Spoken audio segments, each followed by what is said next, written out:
Hey, everybody. Welcome to the Sackhoff Show. I am your host, Katee Sackhoff.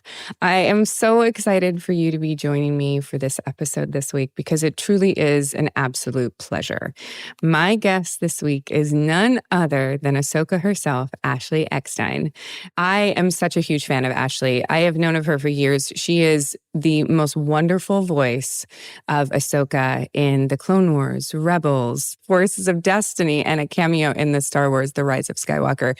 She is absolutely phenomenal as this character. And what I love so much about her is that she has truly taken the lessons of Star Wars and lived her life by them. And she is just an example of how to lead with hope and kindness. And she uses the Force daily, as she will talk about. So I honestly can't wait for you to listen to this. If you don't know who Ashley is, this will really be a treat as well. She is one of the kindest people I have ever met, and she is truly, truly genuine. So make sure to stick around afterwards for the Hindsight. We'll answer some questions and talk to you about upcoming events.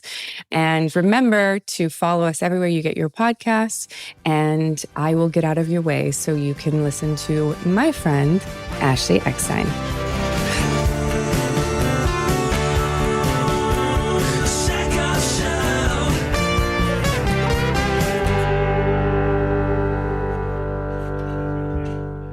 Hello. Hi.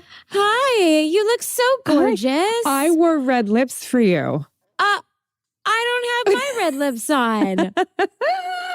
Oh my gosh. Thank you so much for doing this. I know it's 3 hours later for you. No, it's all good. I'm glad this was one of the dates that worked. It's just these next 6 weeks. I have like back to back conventions, but then we do a massive fashion show at San Diego Comic-Con, and we're going into year 10. And so I'm like, it's year 10. It has to be the biggest yet. Big. And knock on wood, we're shaping that up, but it's so many moving parts. You're super busy. It's one of the things that I always, well, in a different way, yes. But I wanted to sit down with you. Like the main reason I wanted to sit down with you is that I think this always shocks people, but we've never actually sat down and had like a full-on conversation. We never worked together on Clone Wars and Rebels. No. The first time we met was at a convention recently. Right? Yeah. I think, okay, this is where my brain's fuzzy because it was post-COVID. I think we literally said hello and like met for the first time, but it was like a quick, oh, hi, nice to meet you. Yeah. And then off on our separate ways at Star Wars Celebration Chicago. But actually getting to like have more than a hello, nice to meet you. It was recently. Yeah. So, and that always shocks all people. And obviously, I think I told you, I have been a huge fan of yours since Battlestar Galactica. You know, we got the license for her universe to make merchandise for Battlestar Galactica. And I had a very important rule as a designer, especially in fandom. I said, I'll never design merchandise for a property if I'm not a fan of it. You know, you have to be a fan and understand the property from a fan's point of view in order to correctly design for it, I believe. And so I said to my husband, I was like, hey, you want to watch a new show? And because watching TV together is our thing. And I have to be honest, Battlestar Galactica kind of would fall under the category of a show he might not have watched had it not been for me. Because he's a sports guy. Yeah. And kind of our thing together is reality television. So what's your favorite reality show? We love Big Brother. Okay. We love Big Brother and Survivor. Okay. Those are like probably our top 2 that we don't miss. Okay. But we have a couple of others that we watch together. We're a Bake Off family. Oh. We're like obsessed. I'm obsessed with Bake Off. I can't get David into it, but I'm obsessed with Bake Off. So we absolutely love it. Right. So yes. So meeting each other. Back to so Battlestar Galactica. So we sat down and watched it and we were hooked instantly. Even my husband, he's like, this show is great. And I'm like, see, I told you, you need to watch more of my shows. And we loved it, binged the whole thing. So we became big fans of yours. And then when I found out that you were going to be playing bo-katan in the Clone Wars, I was like beyond excited. And then equal parts crushed when Dave Filoni was like, yeah, you're not going to record with her. And I'm like, what? Ever. No, never. And so I was honored to be, sharing the screen with you and doing scenes with you. But it wasn't until Star Wars Celebration when we actually got to meet in person. So it's been an honor, but I'm really excited for the chat tonight. Yeah, me too. Just to get to know you a little bit better. Likewise. Did you guys shoot Clone Wars were you often in the room with Matt and James? Yes. So I'm very, very grateful because from day one, Dave Filoni, Henry Gilroy, Catherine Winder, our producer, they were very strict on wanting the cast to record together. They felt that we needed that chemistry. The characters had such chemistry. And if we weren't in the studio together, they were worried that we wouldn't have the same chemistry. And I'm so grateful for it because we are a family now. I mean, Matt, James, those guys are my brothers. D. Bradley Baker, truly my brothers. And, we wouldn't have that chemistry. I mean, if we weren't recording together, and we've been recording together since 2006. Yeah. I was going to ask if you were friends outside of conventions, because that's like, I see you guys together all the time and you really are like a unit. You're always together. Yes. And it's not, you can tell when it's disingenuous. You know what I mean? Like when people don't get along. We've been doing this long enough, but you guys really feel like family. We are genuinely family. We genuinely love each other. We've been to each other's weddings. Wow. We have, watched each other's kids grow up. I mean, I don't have kids, but I have nieces and nephews, and they've watched my nieces and nephews grow up. But Matt's daughter was born. I met James's daughter when she was 3. Dee's kids, we've watched them through high school and now college graduation. We all sat together at a table at Matt's wedding. I remember that was really special. So we've just, in many ways, we've grown up together. So it's really nice now, all these years later, celebrating the 15th anniversary of Star Wars: The Clone Wars this past year, to be together and then to travel the nation together. I mean, there's nothing I wouldn't do for the cast. If, sometimes there's those people where you don't see very often, but then when you see them, you pick up like it was yesterday. Yeah. It's the same with us. We pick up like it was yesterday. And if anyone were to call and say, I need you, no questions asked, we jump on a plane, we'll be there, and we're there for each other.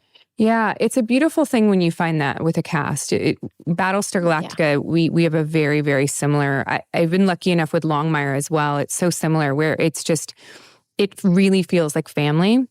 And you're right. I feel like the mark of a true friendship is understanding that life happens. Everyone gets busy. You can't call every day sometimes. You can't but the moment you're back together again, it feels like no time has passed. And there's no guilt. There's no nothing. It's just just spending quality time and the time that you have with each other. And it's really beautiful. It really is. It really is. And there's nothing, there's nothing like an in-person connection. I'm super grateful for Zoom and all of the virtual options that we have today, FaceTime. But there's nothing like an in-person connection where you can hug each other and watch someone's eyes and body language. Me and my castmates, literally, I can tell how Matt and James are doing without them even saying a word. Yeah. Like I can watch them. I can look in their eyes. We almost have an unspoken language, and we get each other. And I feel like after COVID, I'm a big advocate for mental health. Yeah. And, I saw this coming from a mile away. I said, the pandemic is going to be over, but there's still going to be another pandemic still happening. And that's going to be the mental health after effects of what we all went through. Yeah. And we are social beings. We are meant to connect. We are not meant to be solo and be isolated and by ourselves. And part of the reasons I do so many conventions is really in my way how I can help with this mental health, crisis is, I view every single interaction with a fan as, not just an autograph or a photo. I view that as a chance to connect. How can I help this person? Yeah. How can I listen to them, make them feel seen, make them feel heard? And even if it's just 3 minutes, they have my sole attention for that 3 minutes or 5 minutes or whatever it is. And to me, that moment is precious. It's a chance to connect with someone that once I meet them, I consider them a friend. Yeah. It's like once we meet once, you're my friend, and I look forward to seeing you again and again and again, I hope. People often ask me, I've had other actors ask me if they should do a convention. I'm like, yeah, you should, but you have to keep in mind that if you have a moment with a fan, you have a moment, and it has to be everything for them.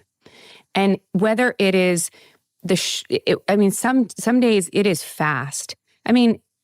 But it's always connection, and it's always looking in their eye, and it's always making sure that it is undivided attention for that one person for however long they're going to be there. And you can tell the ones that need more time and the ones that I actually have to get to another line. So I really, so if you can't give that, don't do it. Because you're actually hurting the fans more than you're providing a service. Because that's what it comes down to. That's what a convention is. Providing a service to the fans and giving them back something because they've given us so much. I 100% agree. And I've watched you do that. You look the fans right in the eye. You care so much. Your smile and your laugh is infectious. And, we're cut from the same cloth because people ask me all the time, what's my favorite part about being the voice of Ahsoka? And one of the main things that I'm so grateful for, and one of my favorite things, is the fans. Yeah. Star Wars fans have absolutely changed my life. And they've given me so much, like you said. And so this is my way to give back. Yeah. And sometimes it is quick, but I think as long as you make the most of that time you have together, it can be very, very powerful. Yeah. There is so much negativity, and because we're talking about mental health, how do you navigate at times the negativity within science fiction and also the Star Wars community? Because at times there is negativity, and I find for myself, navigating it has been, I don't want to say a challenge, but it has been tricky. And there are times when I've gone to my husband and I've said, they said this, and he goes, block them. And I'm like, okay. And so I put in my bio on social media that I block rude people because I have to. Like, that's how I've protected myself. And it's not a ton of people, but tell me about the experience that you had that brought you into your mental health initiative, which it really is one. Like it's become such a huge part of like your platform. What was that experience like for you and getting to the place where you're at? Well, my journey with mental health goes back to when I was a little girl in fifth grade. My fifth grade year was not great. I was bullied pretty much by my whole class. I was a good student. I loved school. My teacher, he liked me. He saw that I had potential and that I got good grades. And because of that, I had a great teacher. He liked several of the kids in the class, but for some reason, I became target number one, and they called me teacher's pet. They called me all sorts of names. They literally stuck their tongue out at me. They stole my homework. They poked me with pencils. It was a really, really lonely year. Wow.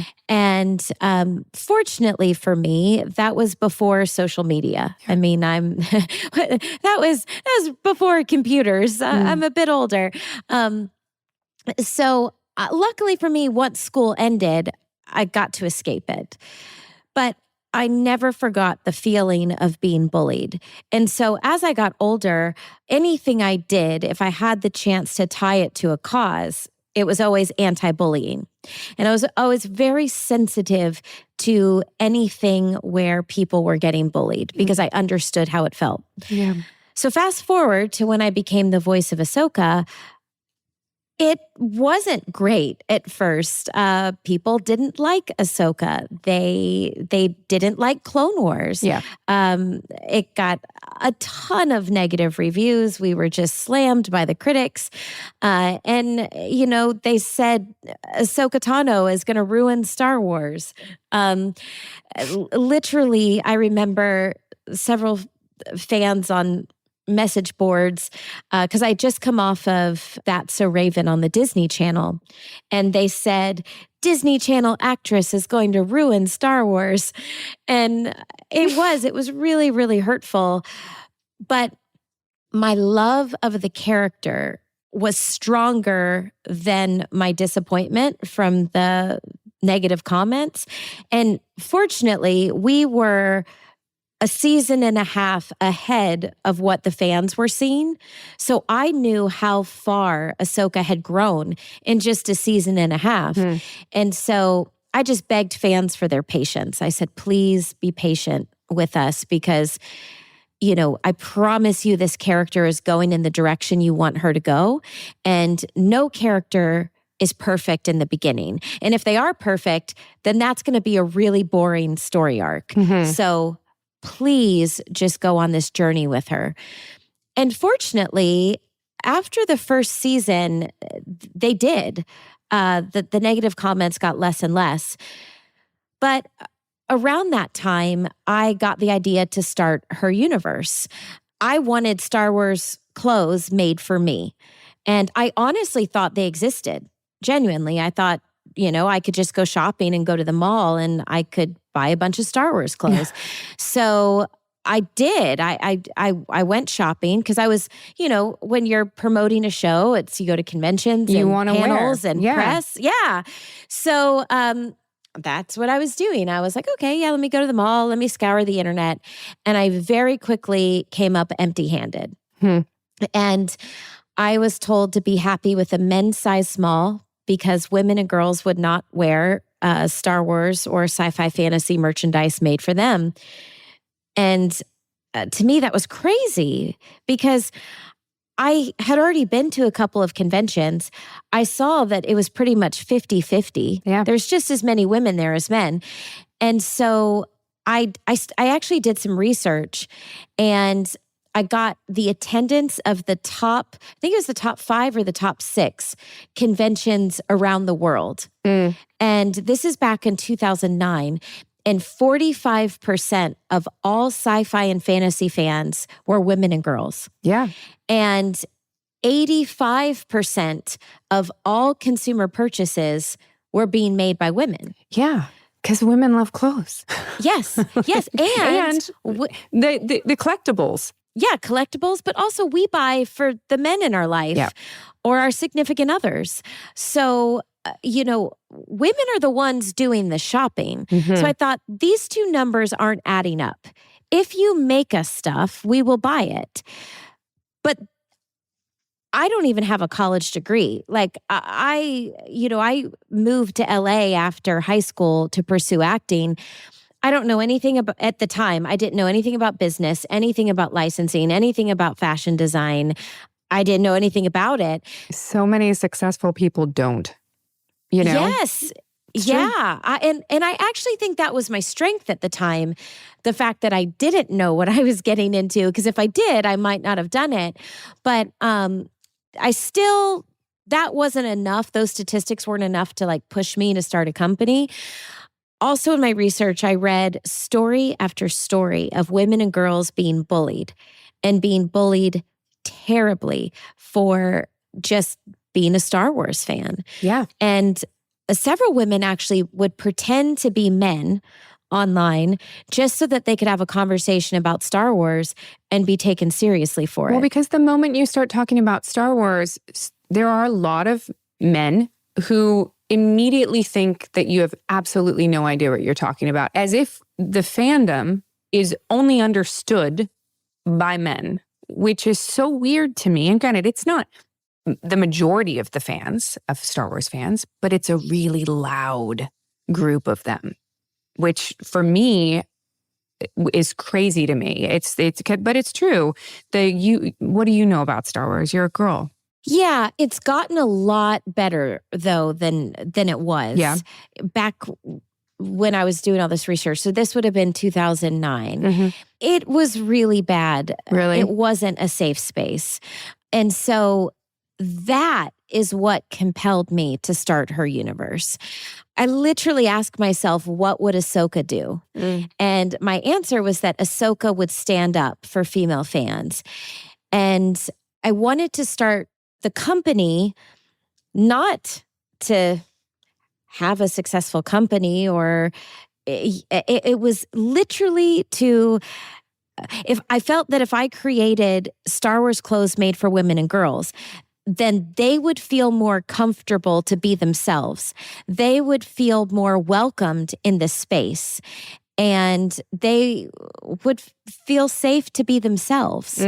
And, they would say, you feel comfortable to step into the spotlight and say, hey, I'm a girl and I like Star Wars and I'm here to talk about it. So that's why I started Her Universe, is really to start a movement to end the bullying. I said from the beginning, the only way to break this stigma is united we stand, divided we fall. I can't do this alone. So I went to the fans and I said, I need your support. Will you do this with me? And not only did female fans step into the spotlight, but so did the men. So many men, fathers, brothers, boyfriends, they all stepped into the spotlight and said, you know what? I watched Star Wars with my daughter. I watched Star Wars with my wife. And thank you for doing this, because Star Wars is for everyone. So I'm very grateful because we did it together in many ways. I remember, because I started going to conventions in probably 2004. And I remember that a lot of the really great clothing that I saw, like sci-fi geared clothing that I saw at conventions that women were wearing, they all made it themselves. Yes. They all made it themselves. And they made it out of old Star Wars sheets and old Battlestar Galactica sheets. And they would literally make these gorgeous dresses or gorgeous little tank tops and like a pair of pants or whatever it was. And I remember very distinctly when Her Universe came on the scene, because I was like, where'd you get that? Because I was like, this is fantastic. Like all of a sudden, clothing made for women and made to fit women showed up, and it was everywhere. I remember just seeing it everywhere, and everyone started wearing it. And it really is such a wonderful company.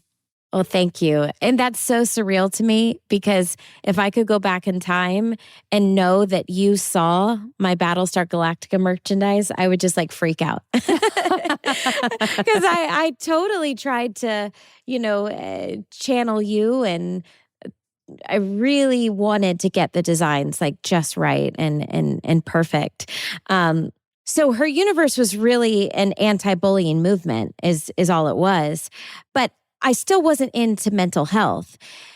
Growing up, and I'm so proud of my sister. My sister came to my parents in middle school, and she said that she was feeling really anxious. And she thought that she needed help. And so, nobody talked about mental health back then. No. What was that, the 90s? 80s, 90s? She's younger than me. So that was the early 2000s. Yeah. But a small town, in Memphis, Tennessee. You just weren't talking about mental health back then. No. So my parents obviously jumped to it and they did what they thought was right and they took her to the doctor. Well, the doctor tested her for mono and they said, "Oh, you don't have mono, you're fine." And, she never got the help she truly needed, but it's because the help wasn't there. And it just wasn't a conversation that was had at the time. And as she got older, she did get the help she needed. And I'm so proud of her because she's very open about her mental health, which has pushed me to be open. But it was because of my sister that my eyes were opened about mental health. But I thought that it didn't affect me. Like I thought, okay, it only affects some people. And I thought, well, I don't feel anxious, so that must be something only my sister has. Well, boy, was I wrong. When I was running her universe, other than still voicing Ahsoka, I kind of had to step back from acting because it became more than a full-time job. I mean, I was working 7 days a week. My husband and I owned the company. So at the end of the day, if there's a problem and it's your company, there's nobody else to fix the problem. It's you have to do it.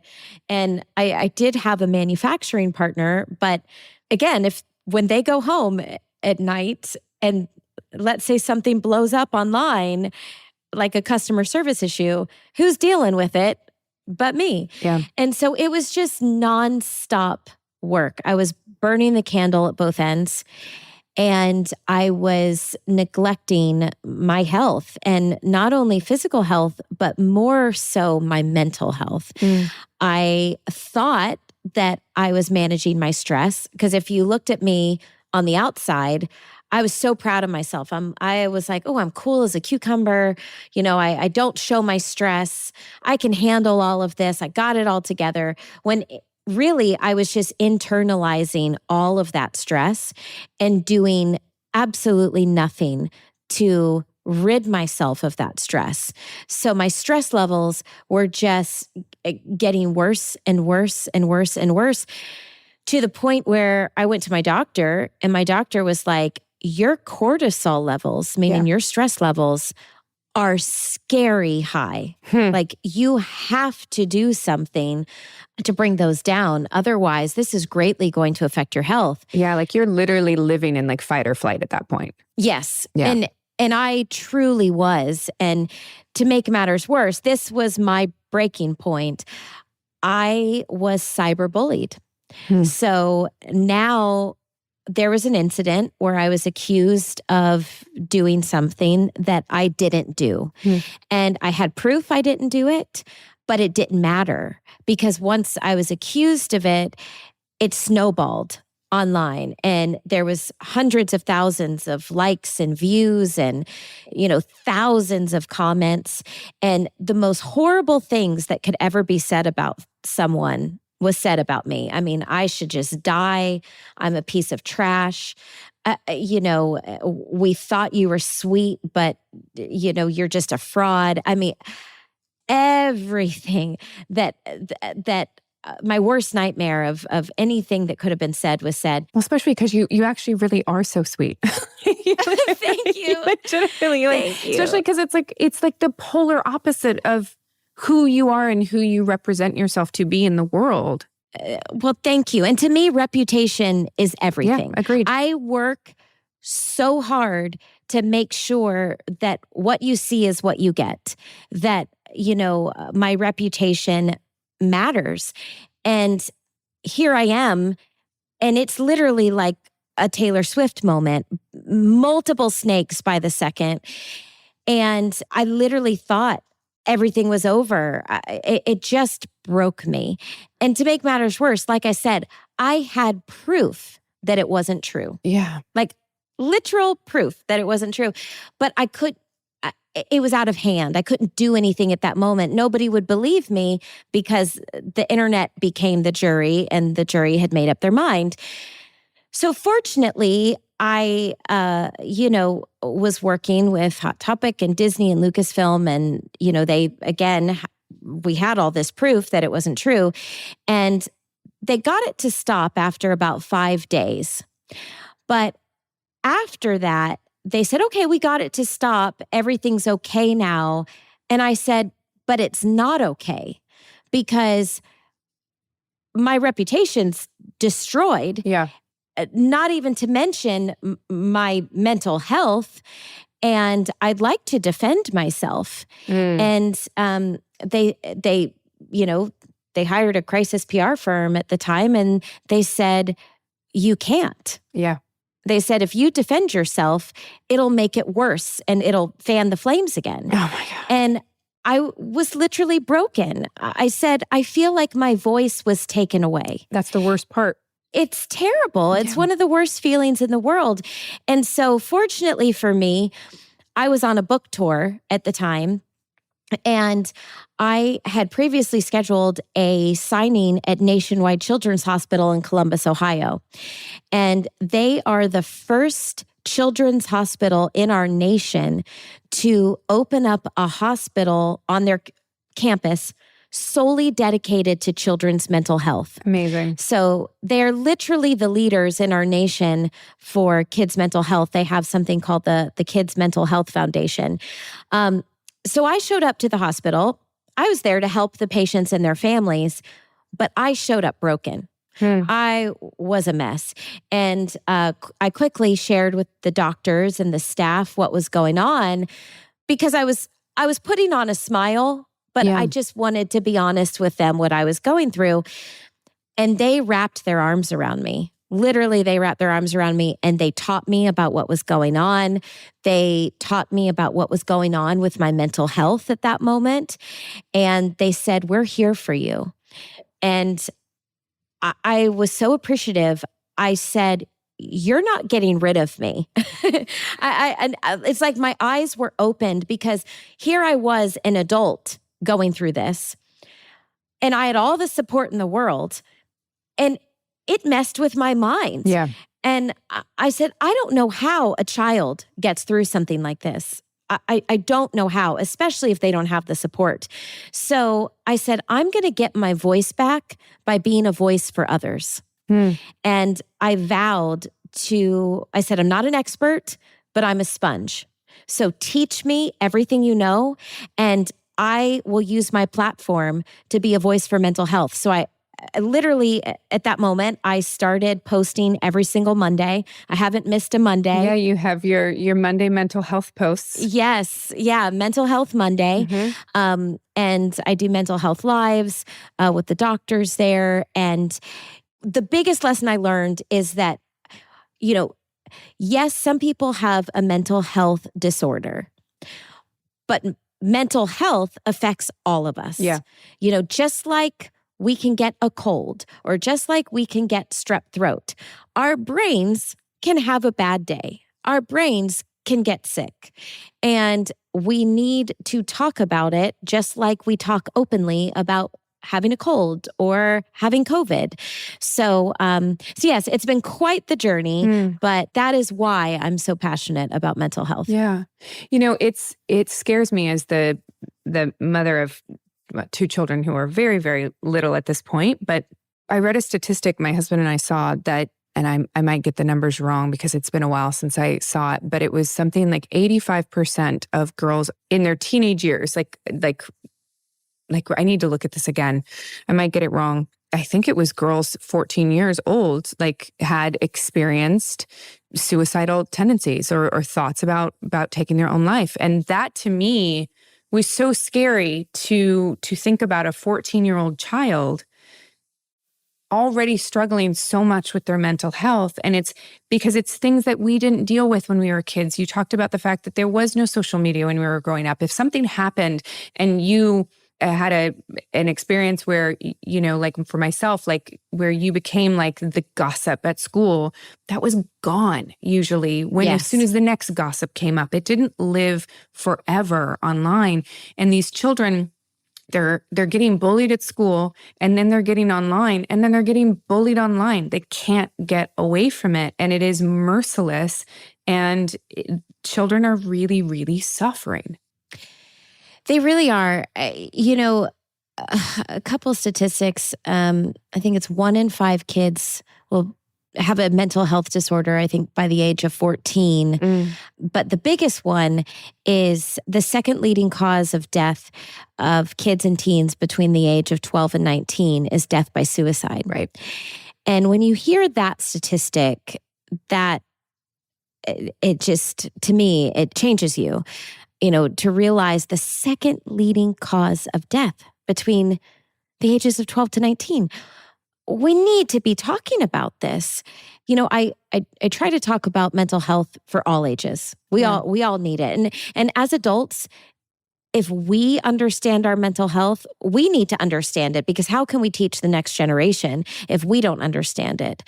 But if we can teach the next generation about their mental health, we're literally changing generations to come. Do you think that there needs to be guardrails to social media and to access for children? Oh, I absolutely believe that there needs to be more guardrails. Yeah.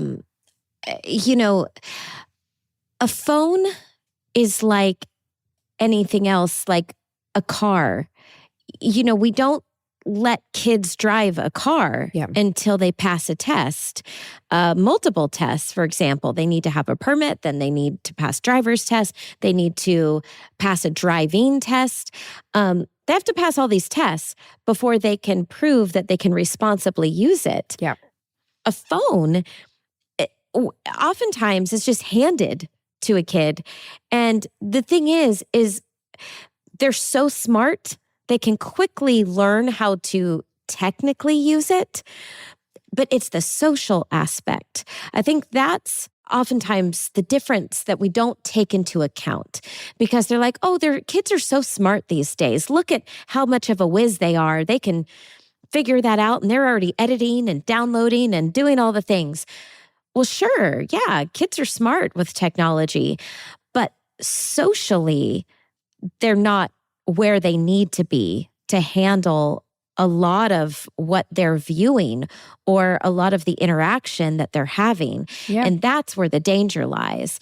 And there's oftentimes zero training or zero testing or zero moderating to make sure that the kids are using it in an age-appropriate way. Yeah, no, I agree completely. Our daughter, we were that family of like no phones and no screens until they're 2. And then our daughter had some health stuff where it was really easy for us, not easy for us because we luckily the 2 of us were able to sit like with her in hospital beds and things like that. But so we were double teaming this kid, getting a 1-year-old who just started walking to sit in a bed for 12 hours, multiple days in a row is like impossible. And so we found Miss Rachel. Miss Rachel was like the entry into the screen time for us way before we wanted to give her screen time. And this child she's only allowed to listen to music on our phones and only when we're there, but she knows how to search for a song and push on it. And like she can control these phones. She understands how to open a phone. She understands these things, but she also sleeps for 10 minutes and thinks she's done sleeping. Like she doesn't understand. Like she's not a socially aware child. Like she will literally run around nude and think it's completely fine and tell everyone her butt hurts. Like it's just like, you know what I mean? She's a kid. She's a kid. She has no problem with that. But she understands how to use a phone. And so it is those social cues. She doesn't understand any of that. Yet, she's probably knows how to code. Yeah.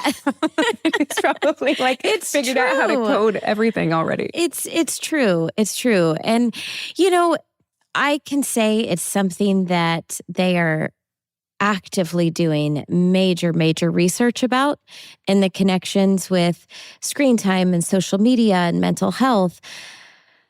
But it's still, it's a bit of the wild, wild west. Yeah. They don't have all the research yet. They don't know. And a lot of kids know more than their parents. Mm-hmm. So the parents think that they're on top of it. But then next thing you know, the kids have a secret account that the parents couldn't even dream to know how to get to. Yeah. So it's it's tricky, but I think the biggest thing, and I've seen it, and this goes off on a whole other tangent on being a kid in Hollywood. I didn't move to Hollywood until I was 19, but I worked with a lot of child actors. And the biggest thing that I saw was that the kids are smart enough. I mean, some child actors are brilliant. Yeah. They're brilliant.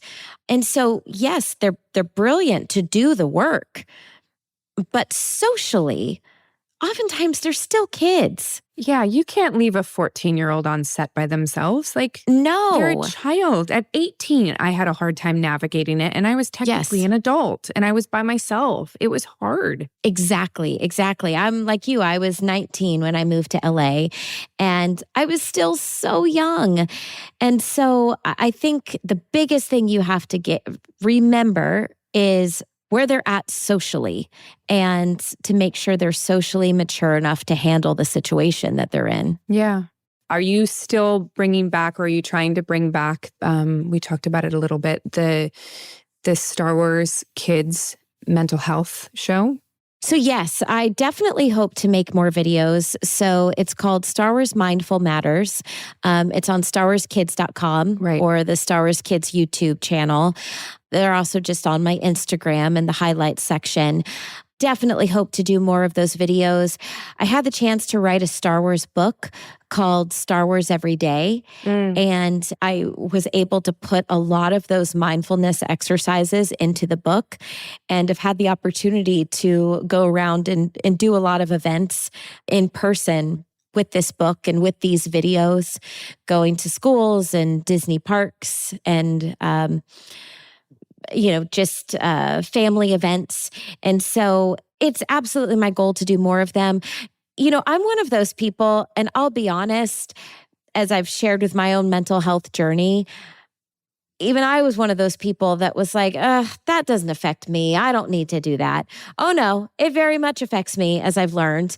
I have to relieve my stress. Yeah. I was able to lower my cortisol level, but I had to learn ways that worked for me to relieve my stress.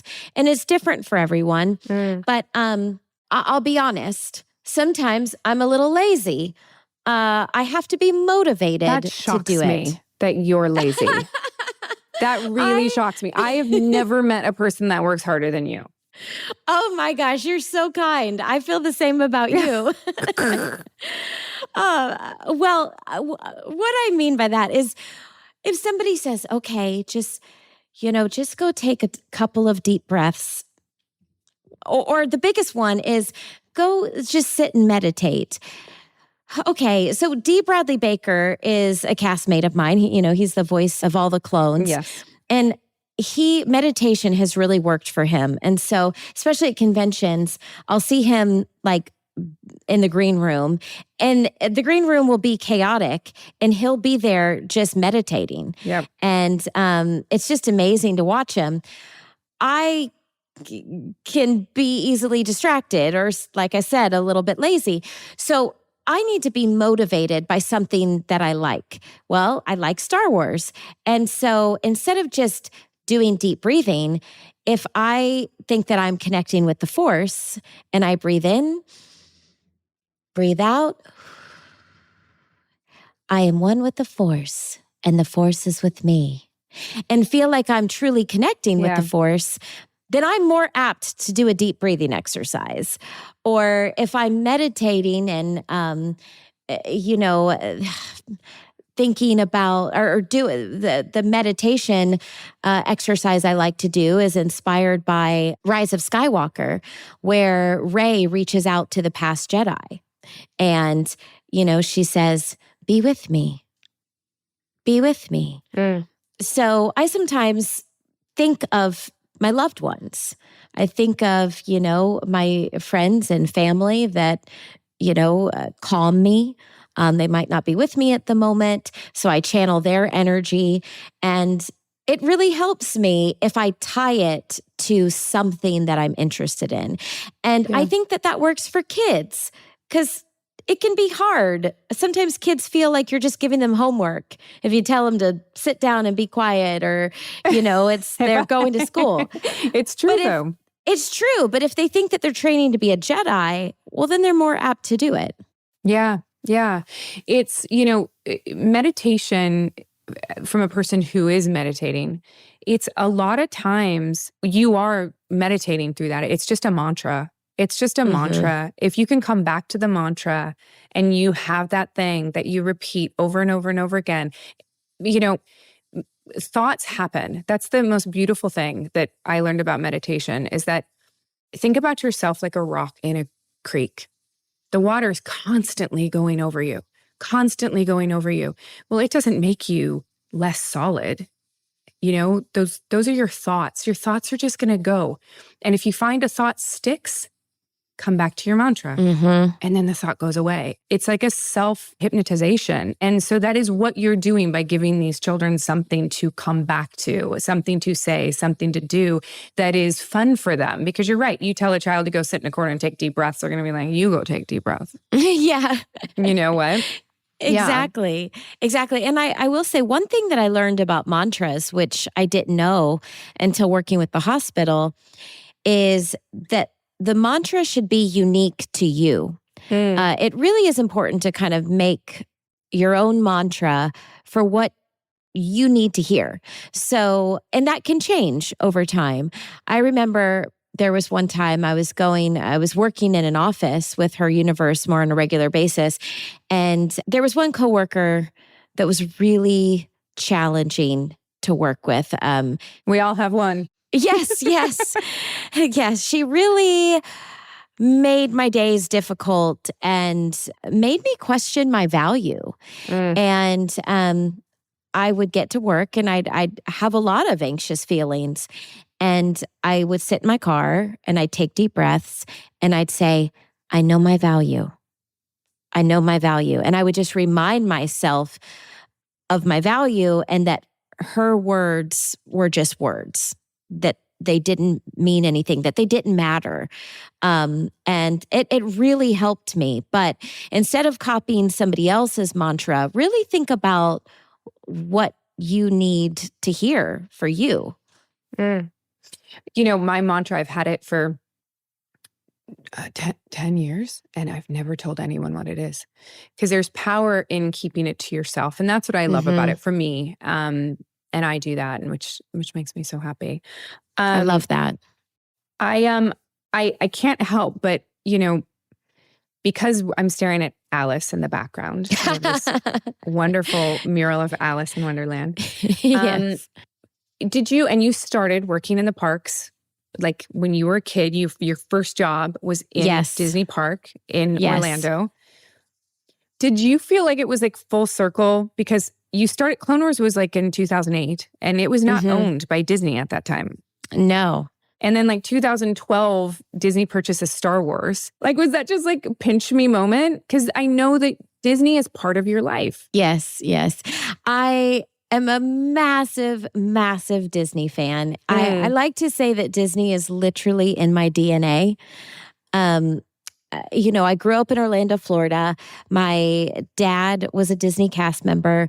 The day I turned 16, like literally on my 16th birthday, I did not want a car. I didn't want like the typical Sweet 16 things.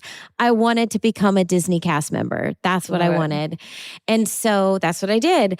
So fast forward to when I actually moved to LA, and I didn't want to win an Oscar. I didn't care about an Emmy. All I wanted was to be an actress on the Disney Channel. Like, that was my Oscar. And so it really was a dream come true to be on That's So Raven. But because of that experience, I played the bully. I played the mean girl. And I played the mean girl a lot. I think I was typecast because of my blonde hair. I don't know. Yeah, it happened. It happens. Yeah. It's true. But I just made a wish. I wanted to play a hero. I wanted to play a good guy so bad because I saw the impact, because we filmed in front of a live audience. And I saw the impact that we were having on those kids. And I'm like, man, wouldn't it be great to play such a hero? Little did I know that Ahsoka Tano was right around the corner. Yeah. And so fortunately, and I'm really bummed that Disney doesn't do this anymore. And I campaign all the time for Disney. If anyone at Disney is listening, please bring back Disney's Star Wars weekends. It was a month-long event, sometimes 6 weeks, where Star Wars took over the park. At yes. Disney Hollywood Studios each weekend. And that's also part of why we're so close as a cast, because we all got to go. And there were shows that, and I co-hosted it for many years, for 7 years. So I hosted 2 shows, and there were parades. We got to be in a parade. Oh my God. I want to be in a parade in Disneyland. Oh, Katee, it was the coolest thing ever. Like, we got to ride on the back of cars with stormtroopers and Chewbacca. It was literally a Star Wars parade. Oh my God. It was one of the coolest things ever. And not only was it incredible for us, it was incredible for the fans. And so Disney was already such a massive part of Star Wars before Disney bought Star Wars. And I'm so sad that you weren't a part of Star Wars yet and you didn't get to experience it. So now it has to come back. It has to come back because I am like a massive Disney fan. And it happened to me later in life. You know, my family, I watched all the Disney movies when I was a kid. I wanted to be a princess. I mean, all of the stuff, but I only went to the park one time. I think once when I was really, really, really young, but I don't remember it. And it was very brief, but we went like one time. And then when I started to, I don't know, have the ability to go to the park more when I lived in Los Angeles, I started going so much. And then I remember the first time I took my husband and he was like, I just don't understand this. And I was like, just wait. I promise you will love it. And he loved it. But then we had a kid. And then he is like Disney dad. He's like, I mean, like our daughter wants desperately to be a Disney princess. She's going to put us in the poorhouse with tulle. Like she just wants princess dresses and sparkles and glitter and Disney movies. I mean, every single night that's all she wants to watch. And it is, for me, I get to relive all of that through her eyes. And it is one of the most magical things. I cannot tell you. We were just there and she was like standing up on top of one of the garbage cans, which you're not allowed to do, but she was standing up on the garbage can so she could see over everyone at the parade. And I started crying watching her watch the parade because the magic and the wonder and the joy is just absolutely wonderful. And I feel like we're allowing her to have that. And I love it so much. I feel so fortunate that my parents raised us Disney. You know, we didn't have much money growing up, but my dad and my mom had a silver pass, which means the entire family could go to Disney for free every single day. Worked there, right? Because my dad worked there. Yeah. And my mom was a teacher. And so she literally took us to Disney all the time. Oh, and she used Disney as like our classroom. So she would seek out all sorts of opportunities to take us to and teach us. So Disney is very much my life. It's a part of me. It's a part of my identity. So so to go back to your original question, when Disney bought Lucasfilm, it's been incredible and it's changed my life and it's opened up so many doors that I never, ever, ever thought would be opened for me. And I'm so grateful. I don't take a single day for granted. I don't take a single opportunity for granted.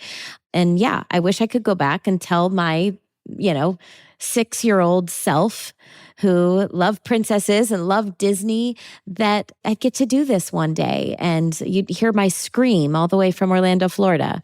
It is so true. Like the moment I realized that Bo was a Disney princess, I was like in heaven, just in heaven. And I never dreamed, like the moment Bo like showed up on camera and smacked Ahsoka's butt, I never dreamed I'd be from that moment to like a Disney princess that's like redeemed. You know, thank God she's like redeemed. But I never thought she was just, you know, not the most morally positive person when we first met her. You know what I mean? Like she was not a thing. I do. But again, it goes back to the journey with Ahsoka.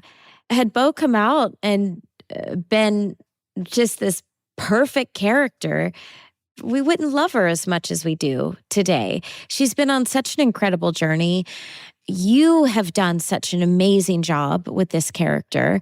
And that's why everyone loves her. And it brings me so much joy to see not only little girls, women, men. I mean, I've seen everyone cosplay your character. It's incredible. It does make me really happy. You know, I say that all the time, that this character, when people call her a terrorist or an awful person or unredeemable or any of these things, what I always say is that the growth of this character is so important to focus on. You can't focus on who she is without who she was. You know, she will always be harder on herself than anything you could possibly say about her. She's responsible for the worst tragedy she could have ever imagined, which was the death of her sister. And she will forever be trying to repent for that by this life of service for her people. She will only ever do what she thinks is right for her people because of who she was. And so she would not be who she is without having gone through that entire journey. And so you have to appreciate all aspects of who she was, you know? Absolutely. And you just reminded me of what I meant to say earlier in this chat. I don't know if you remember when I said, where am I going with this? This actually ties in with bo-katan and what you were saying. I think the most important thing that I can do, especially when fans come up, but we can do with each other, is listen and, try to put yourself in someone else's shoes, because a person is a product of what happens in their life and what they've been through, the trauma that they've been through, the self-deception that has happened throughout their life, the tragedy, the drama in somebody's life, the day-to-day. So until you walk in a person's shoes, first of all, we shouldn't judge anyone, especially don't judge a person until you walk in their shoes. And so the best thing that we can do is just listen. And, fortunately for us with our characters, we've had the time with them. Part of why we love Ahsoka Tano so much is we've had the time to get to know her. We've had the time to walk in her shoes. And, we met her in 2008 and here we are in 2024 and we've had countless, stories and hundreds of hours of getting to know her. Bo-katan is well on her own journey. We've had a lot of time with her to live in her shoes and understand her and empathize with her. So I think that going back to what I was saying earlier about COVID and what we've all been through a crisis. We've all been through trauma over the past 4 years. And the best thing we can do right now is just listen and love each other. And so going back to even what you were saying about a lot of the comments online, I've spent years doing my best to foster a bully-free zone. Like you, I'm pretty outspoken. If you're not here to inspire and uplift and be kind, then no, there is a no tolerance policy on my Instagram page. I will delete the comment. But I try to keep things positive, and I find that people have learned that about me. So if they're looking for drama, they know not to come to our community, because they're not going to get very far. But I've learned the difference between someone that is just coming to cause trouble and look for drama versus someone that just wants to be heard.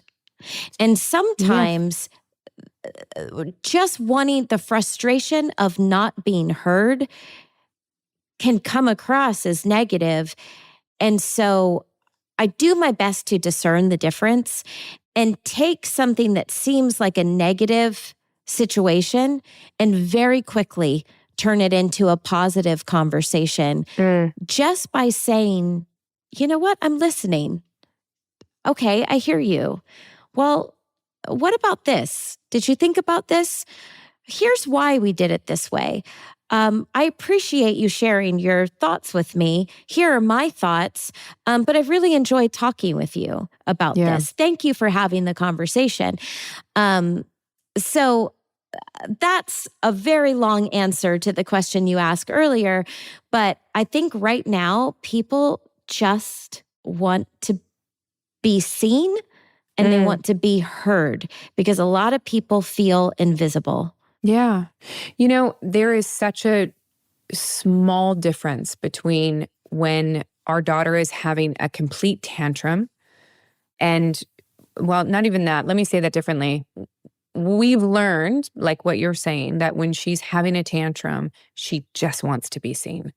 She just wants to be seen or heard. There's something going on, and it has nothing to do with what's happening in front of you right now. Nothing to do with it. It's usually that she needs to sit down and have one-on-one time and feel seen and feel safe. Like, people don't feel safe anymore, you know? And it breaks my heart that, you know, it's one of the things that I enjoy so much about conventions is having the ability to go back to what we were talking about, to look somebody in the eye and have them feel seen.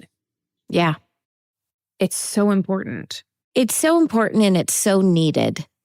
You know, going back to what I said earlier, we are social beings. Like, you know, and what I've learned with the hospital, we're made that way. We are made to connect with one another. That's what we need. It's like food and water. We need to connect. Now, you might be more of an introvert, and maybe that connection is just with a few trusted people. You might be an extrovert and you need crowds, you need parties, you need big, you know, more people, you need lots of friends. Everyone's different, but no one is made to truly be alone. That's not who we are as human beings. So we all just want to feel seen. We all just want to feel heard. I often say one of the worst feelings in the world is to feel invisible. Yeah. Yeah. It's one of the things that one of our past interviewers said about the unhoused, that he said, like, he's a veterinarian. He's absolutely amazing, Dr. Quan Stewart. And he said that one time he was treating an unhoused person's pet, and they said to him he was just so shocked that he saw him and he felt seen. And he said, you have no idea what it feels like to be invisible. You know, I'm invisible all day long and you saw me. And it was really interesting to hear that. That's amazing. Yeah, it was beautiful. You talk about not being alone, and I want to talk about David for a second, because you guys are so sweet and you are always together. It seems like you're always together, and I love it because my husband and I are always together, and you work together and we work together, and like that's like usually not advised. Yes. How do you guys make it work? You've been married for quite a long time now. Yes. Yeah. It'll be 19 years married in November, and then 21 years together in September. I do feel very fortunate that we work well together. I know some couples just don't, and luckily we do. But it's funny, in this phase of our life, we are together a lot. But when we first met, David was playing baseball. Yeah. And we always had a long distance relationship. Well, because especially baseball players. That's like 8 million games a year. Yes. We were never together full time. He was always on the road. He was always in another city, always traveling. Fortunately, we didn't have kids, so I was able to go to a lot of baseball games. Probably in the 7 seasons or 8 seasons that I was with him, I went to close to 1,000 baseball games. Oh my Lord. Yes, that was like my past life. Do you like baseball? I do. I learned to like it. Of course. I was a baseball fan before, but not like I had to become. But I loved watching him. I was so proud of him, and I wanted to be with him and see him. So, but still, there's a lot of times I wasn't with him because I was still acting full time and living in LA and going back and forth. And so we weren't together a lot until he retired and I started Her Universe. Yeah. And I could not have done it without him. He didn't run it day to day with me all the time. Like, he came in and out constantly, but he absolutely, helped me secure some of the biggest deals. He helped me run conventions and events when we had them. He was instrumental to the success of the company. So I'm very, very grateful.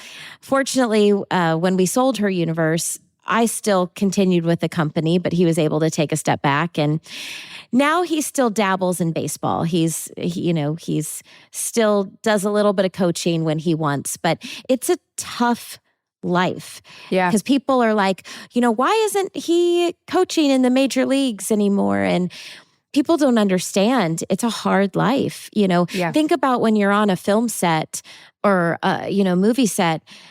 Now take that schedule and it's mid-February.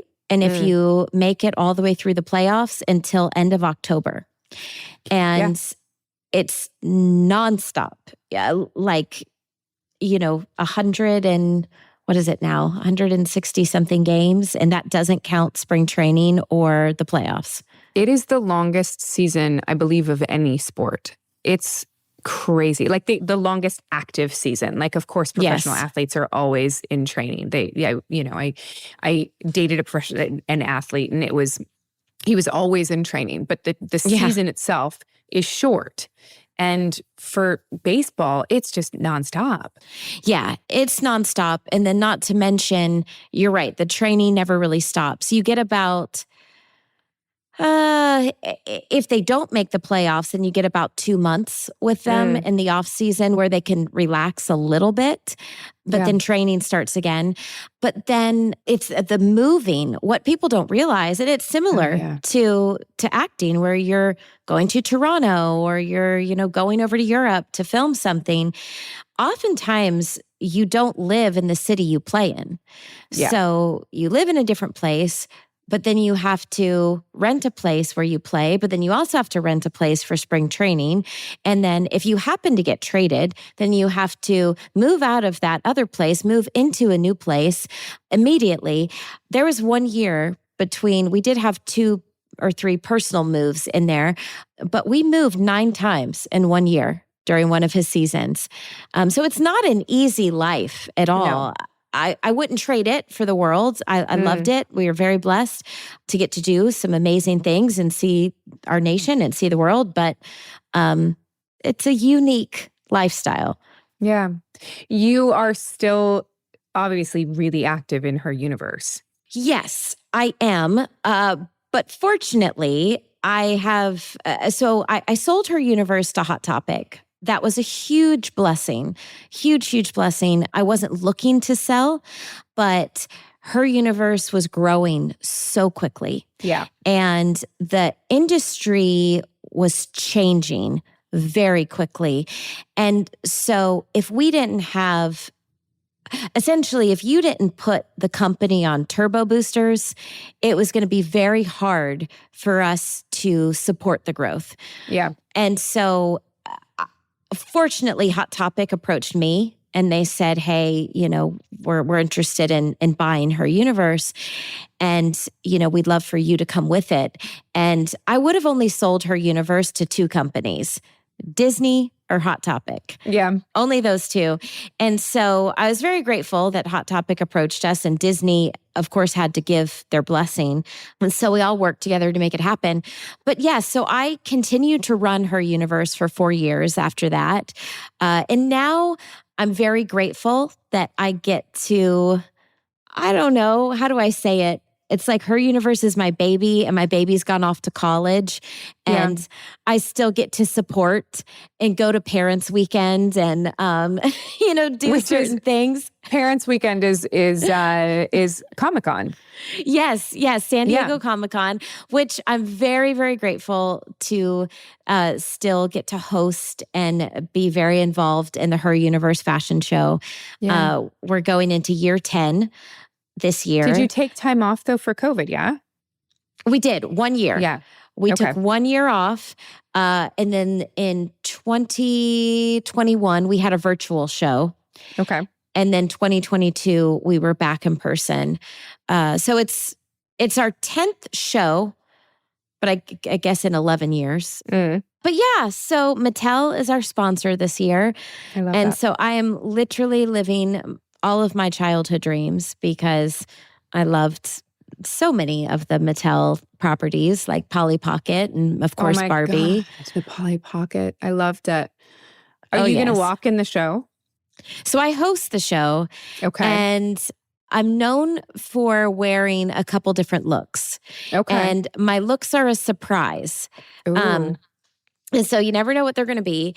And it's become more and more difficult every year because, let's see, in 2018, I had the first ever Lego couture gown. It was made out of 10,000 Lego bricks.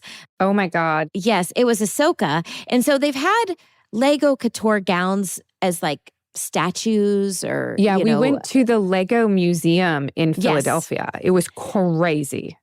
So I think that was the Art of the Brick. Yes. Was that? So Nathan Sawaya, who does the Art of the Brick, built my Lego gown. Oh my God. That's amazing. Yes. So he's incredible. So he's done gowns before, but they couldn't walk. They couldn't move. So this was the first one that we could find that actually could walk on a runway. And then we did the first ever Funko Pop couture gown. It was a dress made out of 500 Funko Pop heads. Oh my God. Last year. So are you working on one already? Oh yeah. No, we are in the middle of it. And I can't say what it is, but I will say that it's been a dream of mine ever since 2018. Oh. So I've been trying to make this happen forever, and I just didn't have the support that I needed to do it. Okay.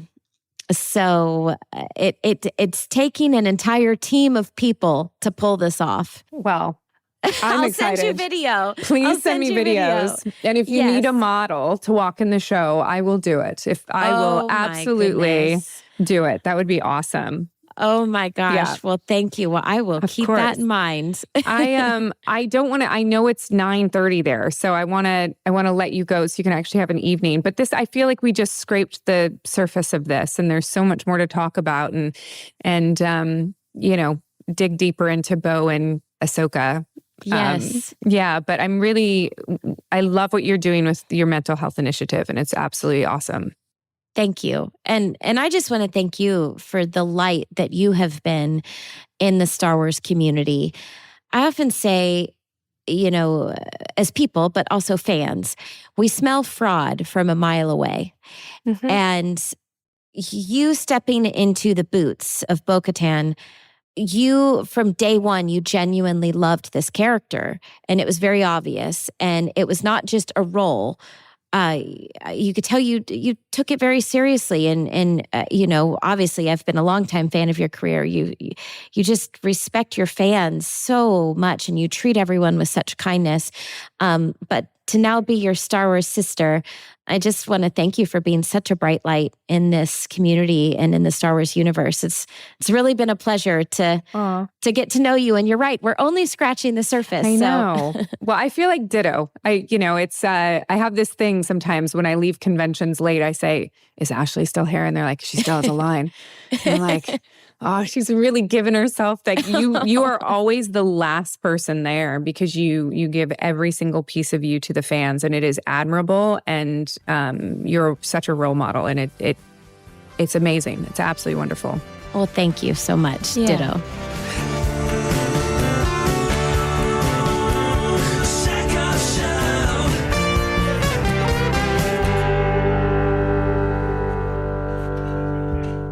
Hey, everyone. Thank you for sticking around for the Hindsight. I am really excited to dig into this and tell you all about the shit in my life with my wonderful co-hosts that don't want to actually be here, Jeff and my husband.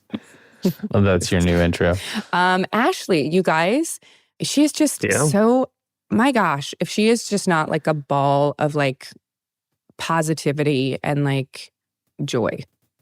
Yeah, definitely. I had never really interacted with her before, so it was nice to see that side of her. Yeah. I've only ever seen her at cons when I'm with you, and she's always got a crazy long lineup. She does. Everyone's very excited to see her. She does, and she takes her time, which is so beautiful.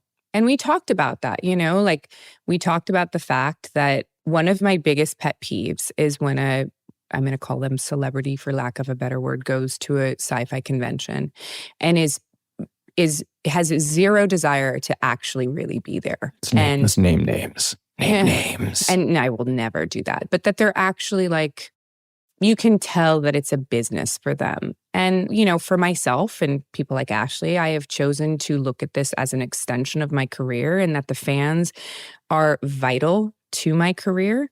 And then I can't wait to meet them all. Like, I come home and I tell Robin about the people that I've met, because I really enjoy it. Yeah, it seems like it's also rare for an actor to have this experience. I mean, being in the particular field of acting that you've found yourself in, it's this opportunity that you get. And I can't imagine why somebody wouldn't want to go to an event where you have people lining up to tell you how much they love you. Yeah. Well, I was going to say, I think maybe some people also don't know how the convention works necessarily. Like from the outside, it's like, well, why wouldn't you take the time with the people? The reason people don't is because you make more money per signature. And if you have a long line, you can only get through so many people in a day. So sometimes people will just put their head down and just sign like it's just giving away an autograph because that's $100 or whatever it is their autograph costs per signature to get through the line. And some people do have a very long line. And there is an element sometimes where if there's a lot of people who are in your line and you want to make sure you get to people, you do go a little faster than you would if you had less people, right? It's one of the things that Ashley and I talk about, amount. Though, of course. But I've seen people that have no one in their line and they're assholes. And the thing that Ashley and I spoke about, and this is the thing that's very, very important to me, I make sure, even if it's a minute that I spend with someone or 30 seconds, that I look them in the eye and they know that I was pleased to meet them and that I give them the time that they want. Because there are many, many times where you can tell that someone is either too shy and they don't want to talk to you, or they just want to get through and get your signature because they're collecting signatures and they really don't even know who you are. You can tell the difference between people who need time, who want to talk to you, who this means a lot to them, and the people that want to move faster.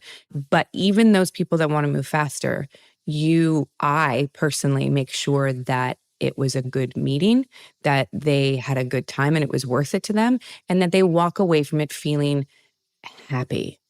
And that's the main thing. And most people, there's a lot of people that don't do that. And it's weird. You have a unique amount of energy for people at these things. I've watched you do hours and hours straight with like smile and eye contact and a lot of energy put out. For someone like me, and Jeff, I'm going to guess you're similar. Like I'm an introvert through and through, and like giving that much to people and being that energetic with someone else would just kill me. Somehow you get through it. And yeah, doing these recordings is tough for me. I know. Jeff's like can't handle us. Yeah, Jeff's like in the moment right now. Looks like he's This is as much energy as I have to give. Yeah. Well, so I think that you actually hit the nail on the head there.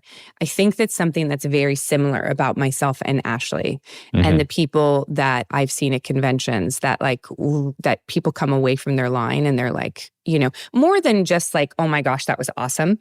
But they come away like energized. I think it's people like Ashley who have so much energy to give, but they also know like it comes easily for me to be hyper, but I am consciously aware that if my energy stays as high as possible, it makes everyone in line more excited. Yeah. And that's what you have to do. And I go home at the end of the night and the back of my head hurts from smiling. I didn't realize that my smile was connected to the back of my skull. And the back of my head hurts from smiling for 7 hours, 8 hours straight. Yeah, I don't mean to say it's easy for you by any means because I know how exhausting. Oh no, it I is. didn't take it that way. Yeah. But it is for sure a conscious choice that you make, and I've seen you do that, and it does make a difference. I have seen people walk away from her line just having had the best moment of their life, which is pretty impressive. And on days when I don't feel like it, I do take my ADHD medication and a shit ton of coffee. That's probably happened once. I think we've talked about it before too, but it gets into the idea of the fame and the idea that I can see how some people might see this as an obligation rather than seeing it as part of the experience. And I mean, quite literally part of the job too, because it's like the more I'm assuming anyway, I'm maybe speaking out of school here, but I assume it's a conscious decision too to keep your face and your name in front of fans so that when new projects come up or people are thinking about who to cast for something like that, they know who Katee Sackhoff is because the fans know who Katee Sackhoff is. Didn't used to be that way, but maybe now it is. Maybe a little, yeah. It used to be more that conventions it. were the place you went to end your career. Right? When I first started, the convention circuit was for a lot of people, not everyone, but there were a lot of people that no longer work anymore and are using conventions as a way to supplement income. But at the same time, that is actually still okay. If you matter to the fans and they want to meet you, you are still providing a service and giving them something to look forward to in their life. And I think that that's, I never thought that it was something to look down on. It's why as soon as Battlestar started, I started doing conventions in 2004 because I always saw, and Ashley is very much the same way. I always saw the benefit of showing appreciation to the fans, always. Yeah. We should say that that's a perception. The perception of that being a place where you end your career is the perception of, I would say, actors themselves within the industry towards it who didn't want to do conventions the same way actors didn't want to do commercials because they thought if they did a commercial, suddenly they wouldn't be hireable, or before it was doing TV if you were a film actor. It's more a perception from the actor standpoint than the public standpoint of like, oh, if you go to a convention, suddenly we're not going to watch your shit anymore. Yeah. Not accurate anymore. Yeah. I remember when I was a kid, my dad would take me to Star Trek conventions because my dad was a big Star Trek fan. And I met George Takei there when I was a kid. And the signed headshot that we had was framed and put up on our wall for years. And it was always this point of pride that, we had met George Takei. That's awesome. Yeah. So, it's important for people to have those moments, to be able to meet someone that they, I don't want to say they're heroes, but people that they watch. And it's one of those things, I don't know. It's, I take for granted that this is my life. A lot of people take for granted, but then you go and you meet people outside of the industry, outside of like the first time I went to Robinstown, people in the grocery, very small town in the interior of British Columbia, there were people, it was scuttlebutt that all of a sudden there was some little hometown boy that was like dating me. And I was like, this is hysterical. To be fair, I married way up. So, with good reason. Yeah. But no, it was funny. Like people in the grocery store would like see me and be like, what are you doing here? Really funny. Getting groceries. Yeah. And I think what it comes down to also is something not to tell people what's coming, but the Jewel State interview and the Nathan Fillion of it all. She said this beautiful thing in that interview, and if you got to listen to it when it comes out. But she talked about gratitude. If you go into every situation with gratitude for where you are in your life, you just always seem to treat people with more respect. Yeah.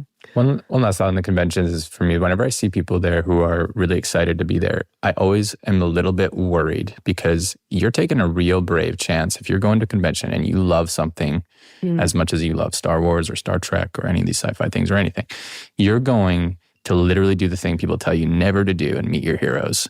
And there is a chance that you are going to be very disappointed potentially. And like, what a risk to take with the thing you're like the most passionate about, the thing that you like spent hours and hours and days building a costume for potentially.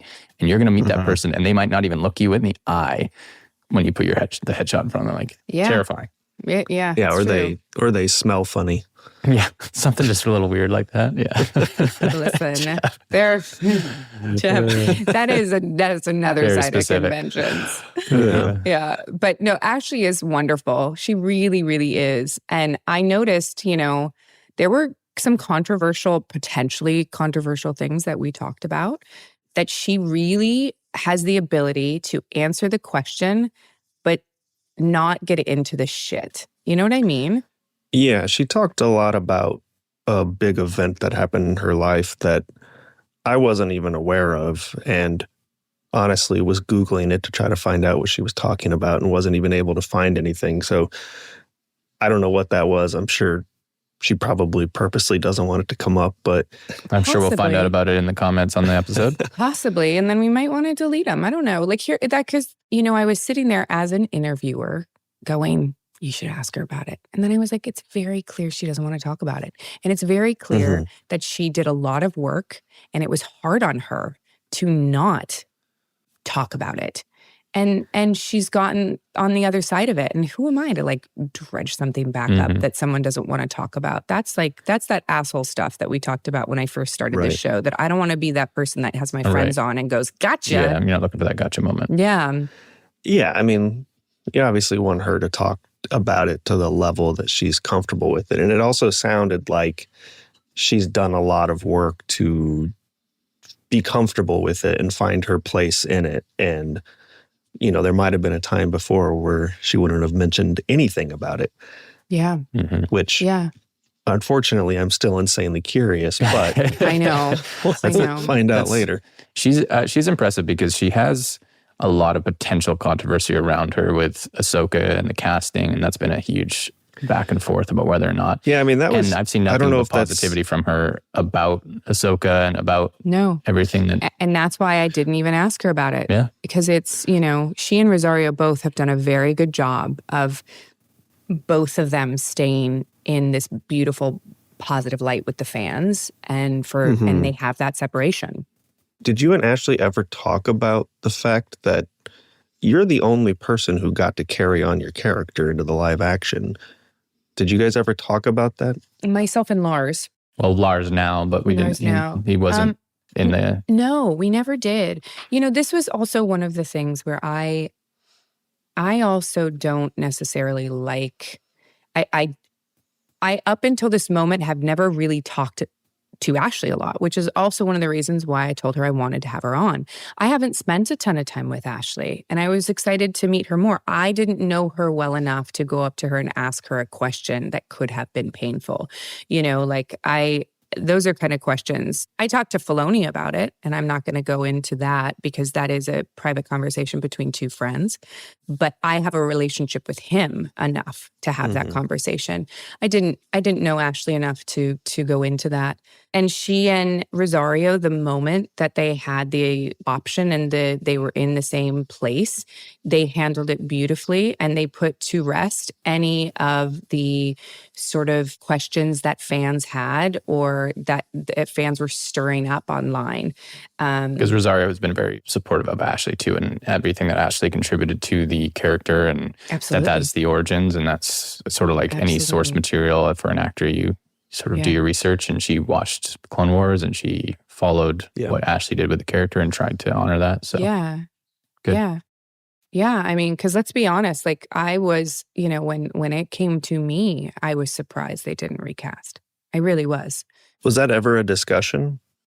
I don't know if it was. I'm sure that it was a discussion internally. I'm not aware of it. But, one of the things that I have said was that I think that casting myself was an easy thing to transition. I had been playing characters like this for my entire career. I make a joke where I wasn't out doing period pieces in corsets, like damsel in distress roles. I had from the moment I booked Battlestar Galactica, played very similar characters.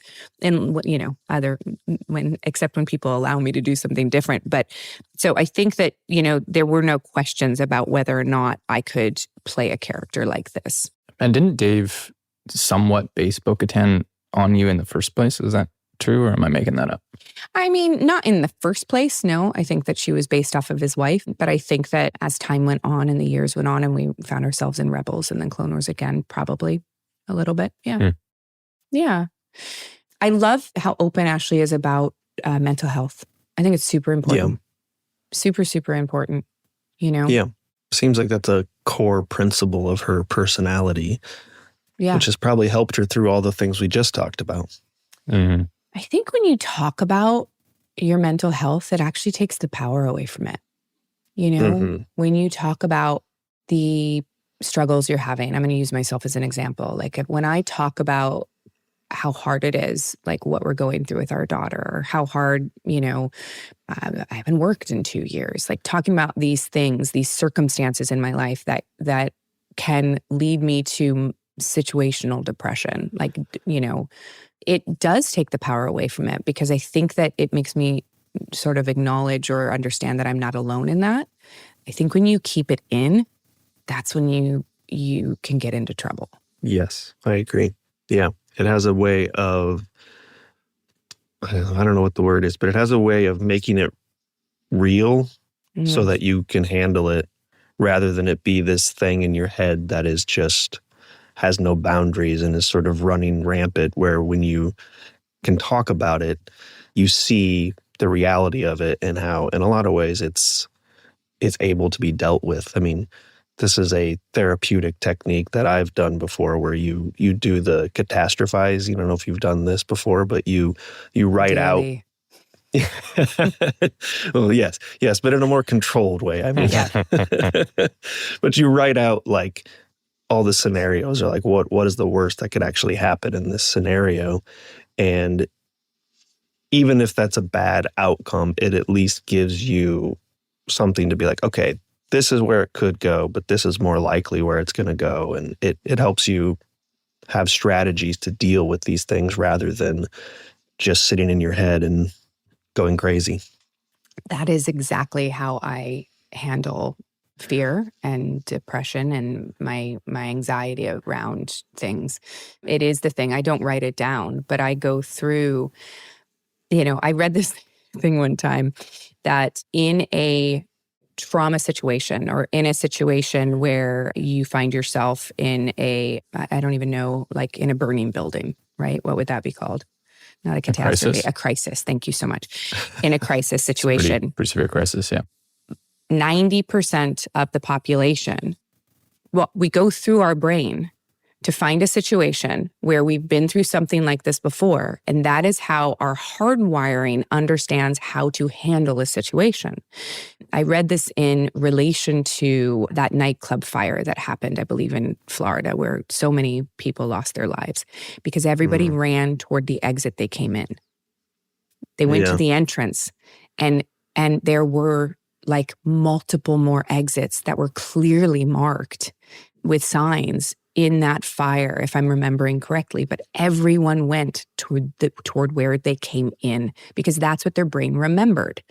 And so, like, if you're in a plane crash, God forbid, and you're looking out the window and a wing is on fire, you will not know what to do because your brain has never seen it before.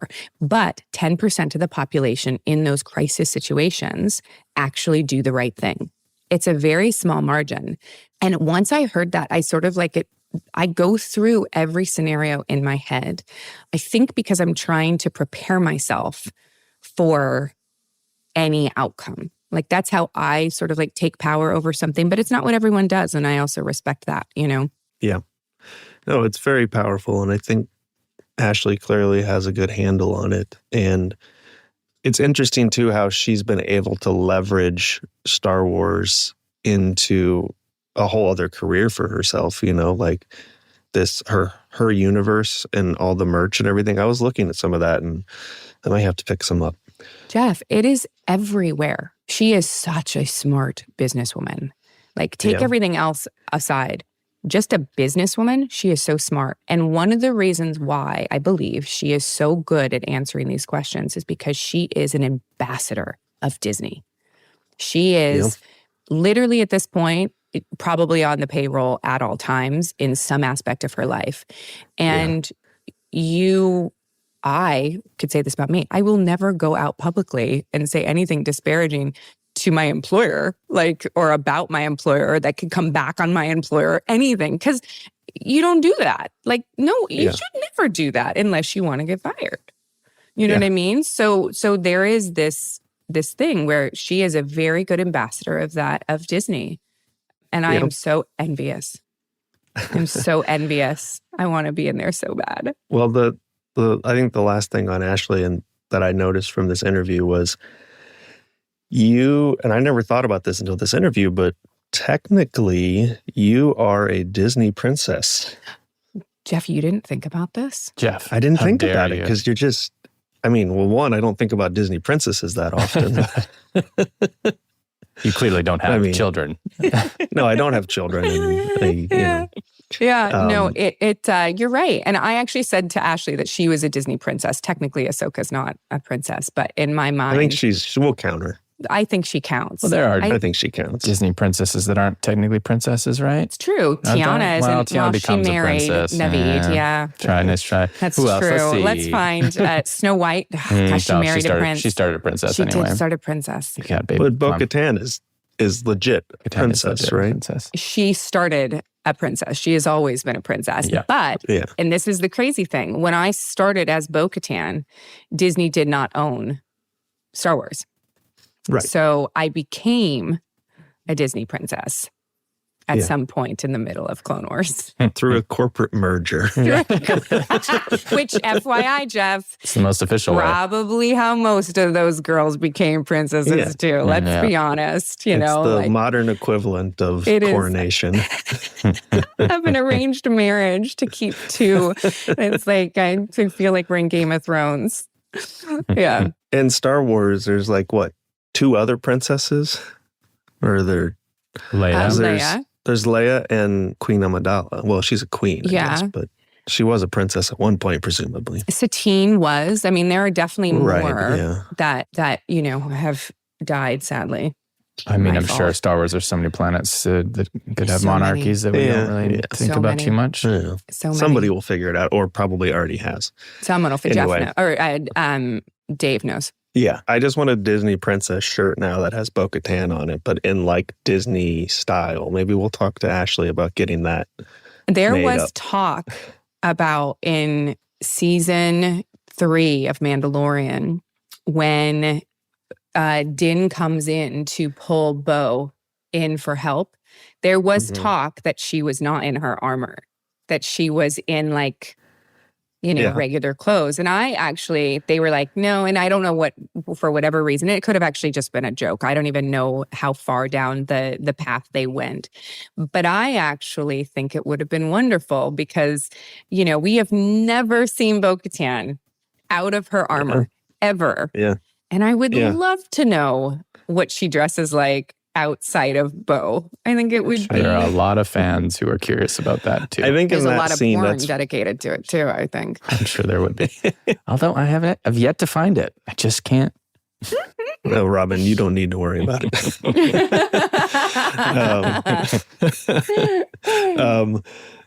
That scene, I think, is the most relaxed we've ever seen Bo-Katan. Which is, I mean, it's very funny that's the one where you're like sitting sideways on the throne, right? It is. Like, just chilling in an empty palace. Just chilling. The only thing missing is like a martini. Yeah. And some droid fanning her. Let's get into these comments, shall we? Yeah, let's do it. Okay. So Eric Taylor, 5462, said, I freaking know Jeff Dick.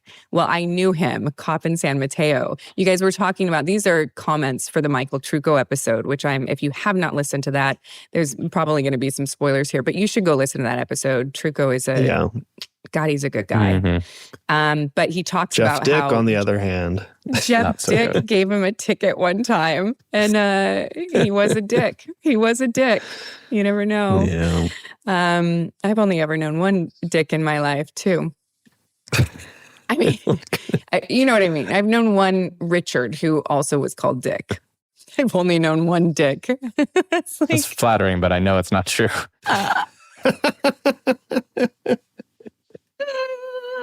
True, but there was a guy that went to my church when I was a kid, and I'm sorry if his family listens to this podcast, but his name, he went by Dick, and his last name was Payne, so his name was Dick Payne. And I was just like, come on, how do you go your entire life being Dick? With that name? If you say it Dick Payne, it sounds like a PI in a show, but if you say Dick Payne. Well, if it's a question if you pronounce it differently, I feel like it has. Well, I think if you're being called in a doctor's office, that's when it's like Dick Payne. Is Dick Payne here? Anyone Dick Payne? They like 8 men 4 stand hands up. go up.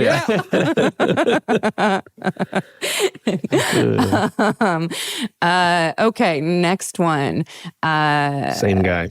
Same guy. So Eric Taylor again. I knew a guy whose dad was chief of police. He got arrested for something, can't remember what. And as he was being taken to an interrogation room, he passed his dad, said, "Hi, Dad." And he said, "Hey, son," and continued walking. Then just as he was taking his seat, his dad came back yelling, "Why the fuck are you in handcuffs?"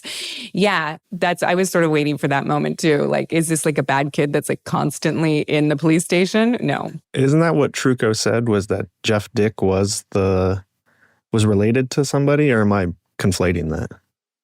I don't remember that part of the I don't interview. Think so. I think he was just a cop that didn't care that his dad was the chief. Yeah, I don't remember. Either way, Eric Taylor has had some interesting police interaction. This one, the Clutch Channel 4705. Ooh, Katie, what role did you audition for in Hateful Eight, Daisy or Six Horse Judy? So this is one of those moments in an actor's career where I have never gotten over this. I have never seen the movie. The Clutch Channel 4705. You just touched on a sensitive subject. Yeah, it breaks my heart. It breaks my heart. So I, not only did I audition for it, but it came down to myself and Jennifer Jason.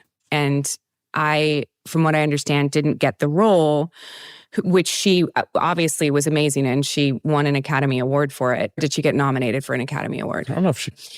So she obviously was amazing in it. They obviously cast the right person. But I had my audition at Quentin's house with his casting director, and it probably will go down as the best audition of my life. I was so proud. And what I realized, or what they had said, was that because of the age difference between myself and Kurt Russell, and because the character is handcuffed to him for, I think, the whole movie, I don't even remember, that it would have looked weird. It would have had a different feeling to it, because at that point, I think I was 22, and Jennifer is 20 years older than me. And yeah, I was like 32, but it broke my heart. I was really, and Quentin supposedly said he was going to use me for something else, and he never has. So, and I'm such a huge fan of Quentin Tarantino. Like, I am such a huge fan of him. And so it was, I've gobbled up everything that he has made since he came on the scene and started making, movies. Mm-hmm. And so I was really excited. But it was awesome to meet him and, have that audition for him. But yeah, I didn't get it. Jennifer was nominated for the Golden Globe and the Academy Award for Best Supporting Actress, not to rub the salt in the wound. Obviously, they hired the right person. So, well, I'm sure you would have won the Academy Award. Yeah, you would have won it 100%. Of course, there's one more step to go, Jennifer. Not first, your last, babe. So, but it's one of the things Trucco talked about in his interview. Sometimes you don't get something and you have no idea why. But like in his case, he was talking about Jamie Bamber. Jamie obviously was the right person for that role. Jennifer was obviously the person for that role. Now, that's not to say that I wouldn't have brought something different, potentially equally as interesting to the character, because Jennifer and I are obviously very different actors. We look very similar, actually. But for whatever reason, it just didn't happen. And I think that was the first time in my career where I didn't get something where I contemplated quitting. Wow. Because it broke me. It was really hard. Yikes. It was a really hard loss and really upset me. You had probably built it up in your head, like, this is my role. I've got it. Yeah, because I've always been able to tell. I used to call my ex-manager. I used to call him every time I walked out of an audition when I knew I booked it. And I always was right. I always was right. And I walked out of there and I said, it's mine. It's mine. I'm 100% positive it's mine. And then I didn't get it. So it sucked. Obviously, you can still tell that I am upset about it. I'm ready to cry again. It's okay. Anyway. It's not his best movie, so. There you go. I've heard that. That's Anyway, those silver lines. That's stuff we just talked about. Think about that worst case. It is. Indiana Jim says, I hope you can get Michael into the next Mando bo-katan season. I would love to. I love to work with my friends. I would love to, that would be cool. Well, is there going to be another Mando season? Jeff's trying to get gotcha moments on you within our own podcast. It's not a gotcha moment. I think that's common news, but there's not. I don't know. Let's get into the Mailsack. Mailsack, we're going to the Mailsack. Mailsack, why are we calling it Mailsack? You guys, if you don't know what the Mailsack is, send your questions, comments, all that good stuff to the sackoffshow@gmail.com, and we will talk about you. Cassie, yay, Robin is back. It's great to hear your voice again. So guys, when are we going to be able to get Sackhoff Show merch? Great question, Cassie. It's a good Great question. comment. I love it. I don't know. As soon as we're confident there's enough of you that would actually buy it. Well, I think tell us what you guys would buy. Maybe tell us what you want on the merch. We've got something so far. We've got a few like one-liners that you seem to hit every time. Yeah, it's got to be something that we have the IP rights to. Yes, you can't just have bo-katan faces on things. It's true. I can't. Sadly. Yeah. So let us know what you would want, because that would be helpful. Yeah. What are your lines, real quick for merch options? What are your lines? I say you guys all the time. You guys. That's what's up. I see you next Tuesday, but that's not mine. See you next Tuesday. Yes, for sure. You could take it. Come up with that. It's not copyrighted. One of the things that we said in what was the Bryce episode? It was back all the way to Bryce, where we said maximum something. It was really funny. I need to go back, and it was a thing for a second, but it would actually make a really good shirt. I need to go back and look at what it was, actually. I guess send us your emails and tell us what you want on the merch. There you go. That would be helpful. Wasn't there something in Glenn, too, that was really funny? There was something in Glenn. Wangle. Wangle was a good one. Yeah, that was fun. Yeah. Wangle was a good one. For those of you who've been around for a long time, I threw out the word wangle because he wangled his way in there, and he and I had an entire discussion about how wangle wasn't a word. And I was like, it is most certainly a word. For sure. I did not just make that up. And so it was pretty funny. Yeah. Ogre, aka Chuck, how did you manage to land a flight with the Blue Angels? Inquiring minds want to know. A fight. Could you imagine? So my friend Steph Strickland, who I met back in the day in Portland when I came on the local news channel. Steph did work with the Blue Angels, and I got to go up with them. And my flight was so cool. I was so excited. It was awesome. For anyone that doesn't know, we pulled 10 Gs. We broke the sound barrier, and I did not pass out. And I was so excited that I didn't pass out. I had my hicks going like crazy. And for people that don't understand what that means, so a lot of pilots now they've got this contraption on their body that keeps the blood flowing, so they don't pass out. Now, pilots back in the day had to do what they do is they sort of flex their muscles in their bottom, almost like you're trying to get a poop out or something, but hold it in, like you're holding it in, like you're squeezing your cheeks together. You don't want it to come out, and you're pushing into the floor. So everything's flexed in your lower body. And then your abs are tensing as well. And you just go hick, hick, hick, hick, hick. And it forces the blood to keep moving to your head because the G's are so strong. The blood goes out of your head and you can pass out.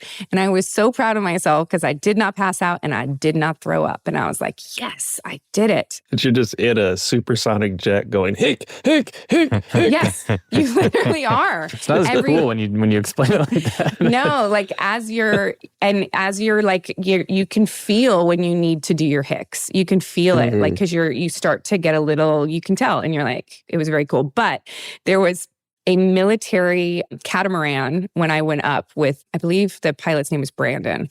It was a long time ago. But when I went up, they actually had Starbucks on the side of the plane. It was super, super fucking cool, you guys. And we were going so fast. And there was a military catamaran, and we inverted and flew right on top of them. And I was like, this is the coolest thing ever. And I'm terrified of flying.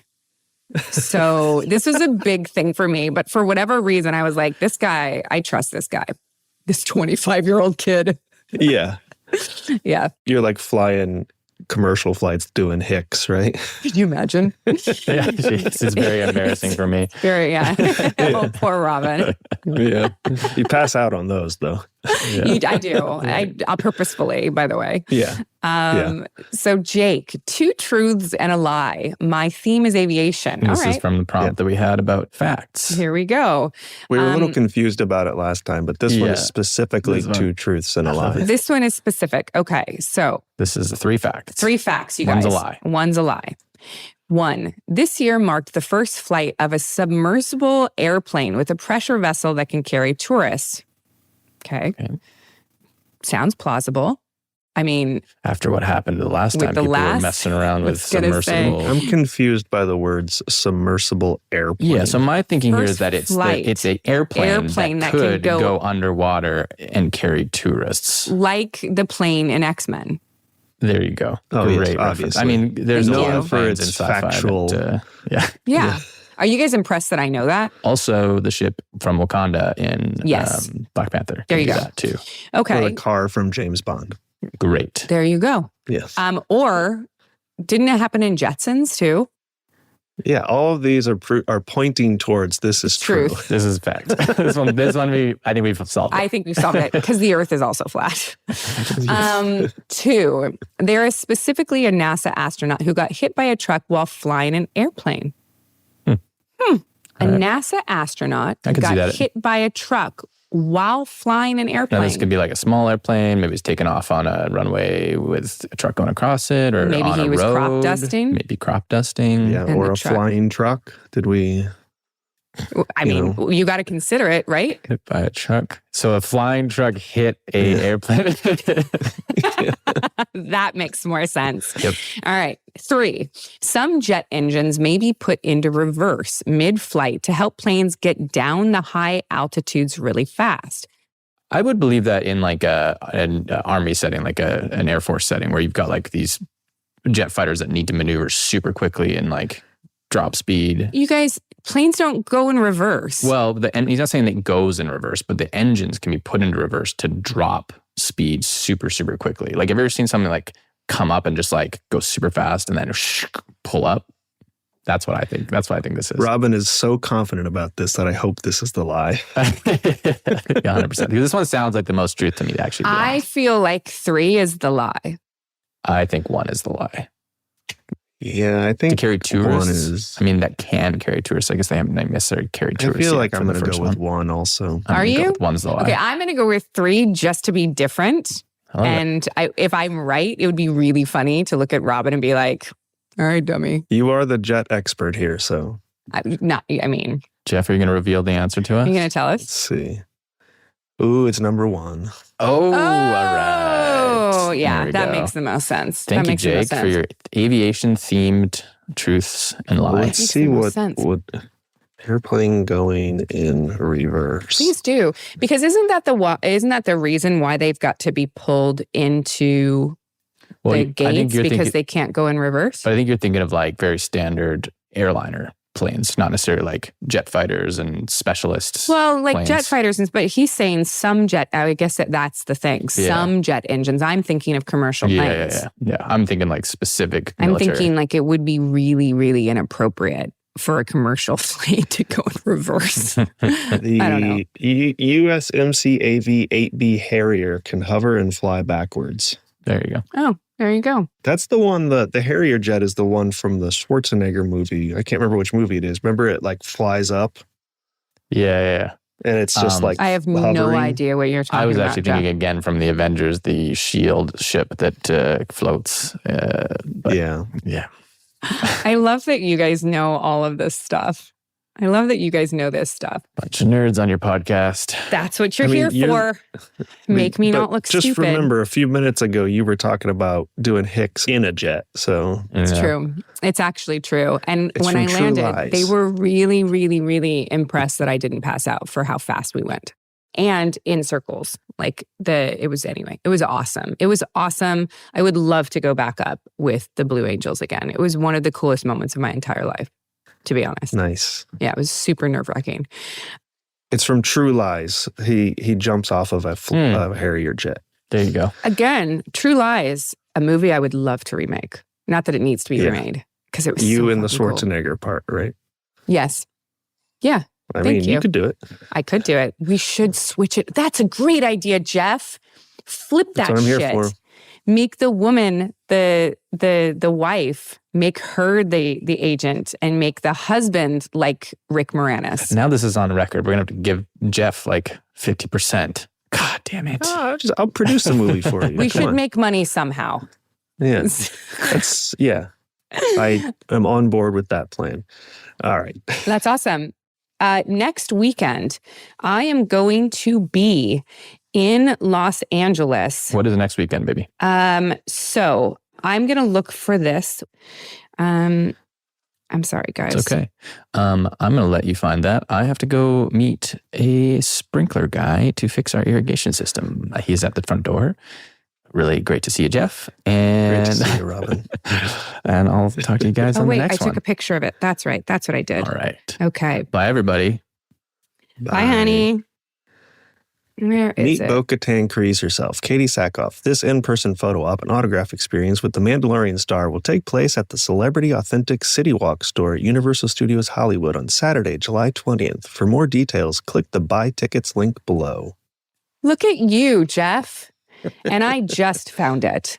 You guys, this is an appearance that was meant to be scheduled a while ago, and we kept having to push because this is a brand new store at Universal City Walk.